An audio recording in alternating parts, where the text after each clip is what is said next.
Hello everyone, welcome to the channel. In this video I'm going to show you how to log into your Ally bank account. But before that, don't forget to like, subscribe and turn on post notifications so that you won't miss any of our videos. So without any delay, let's get the video started. First thing you need to do is open browser on your phone or on your desktop. Then enter the URL ally.com.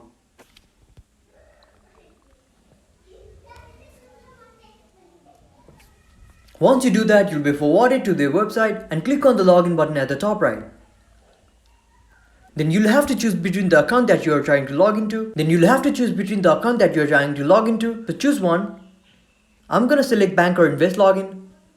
And then you'll have to enter your username and password that you used to log into your Ally bank account. So enter that. Once you fill in your informations, click on login in order to log into your Ally bank account. Or if you do not have an account, click on enroll in auto or bank and invest online services. Or if you have forgotten your username or password, click on forget username or password. Once you fill in all your informations, click on login and you'll be logged into your Ally bank account. So there you have it. That's how you log into your Ally bank account. If you found this video helpful, don't forget to like, subscribe and turn on post notifications. Thank you for watching and see you in the next video.